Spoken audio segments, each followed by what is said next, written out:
Well, a big focus. China's President Xi Jinping has lauded China's ties with France as a model for the international community as he arrived in Paris for a rare visit against a backdrop of mounting trade disputes with the European Union.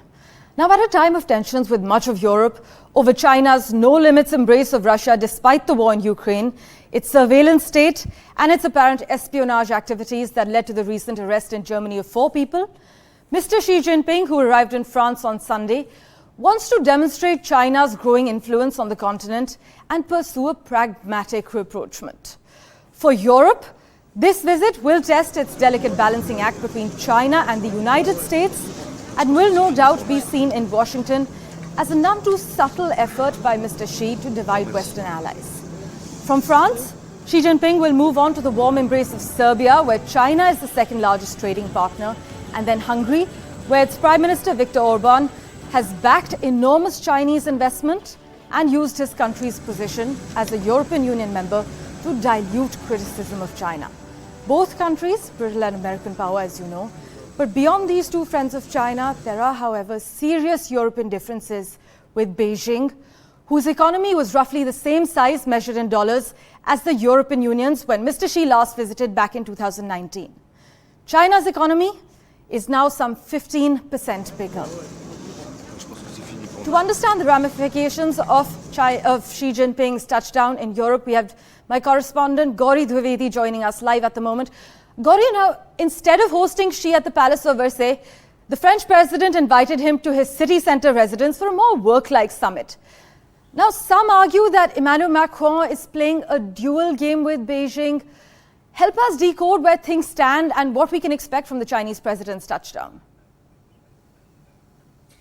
Parmeshwar, there's a lot riding on this visit for all stakeholders, for Xi Jinping as well, because the last time he went, he managed to secure Italy's cooperation to join the BRI, the only G7 country to endorse the BRI. So that's how significant his last visit was. And he would want that similar takeaways happen this time around as well. But there's been a lot of change since then. There is now a growing view within the EU that Chinese state-owned enterprises do subsidize heavily, and they cause a lot of damage to European industries. And for that, they've started the probe in the electric vehicle space. So EV is going to be the biggest area where there will be discussions.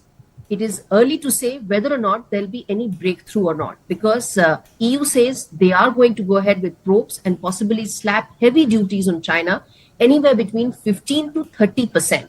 Of course, China is not going to sit idle, that it's going to slap retaliatory tariffs on everything that EU exports to China. So that's the backdrop of this meeting that's going to be very significant. At the same time, there are geopolitical tensions and crises as well.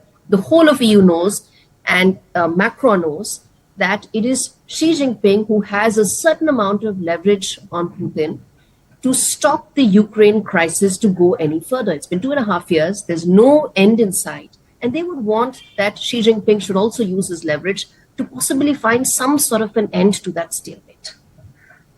Right.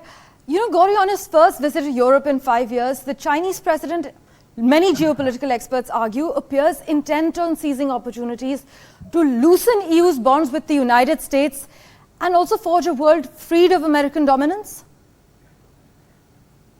Yeah, okay. So there is definitely going to be a lot of effort to ensure that the transatlantic wedge between US and EU on how they deal with China grows. That's what that's what Xi Jinping is definitely going to try and achieve even more. So with US, there is now a greater trade war that China is facing, but that isn't the stage right now that EU and China discussions are on. They could be headed that way. It's early to say, but as of now, they are not at the same level. So Xi Jinping would want that he manages to deepen that wedge between how EU views Chinese industries, Chinese trade, and how America views Chinese trade and Chinese industry. So my sense is he would like to do that, besides, of course, deepening the European divisions as well. You mentioned that how he's going to go to Hungary and Serbia, which are the largest which is where largest Chinese investments are going on the continent. So he's going to try and deepen the wedge within European Union as well. But beyond that, his intention would be that EU does not view Chinese goods and Chinese industries the same way that America now views. Well, back in March, the Chinese foreign minister had said Europe's formula was unworkable. In fact, Wang Yi actually said it's like driving to a crossing and finding the red, yellow and green lights all on at the same time, further adding that how can one drive on? I guess, Gaurie, with this visit, we'll have to see if Xi Jinping would like to ease that light towards green. Thank you so much, as always, for joining us with that update.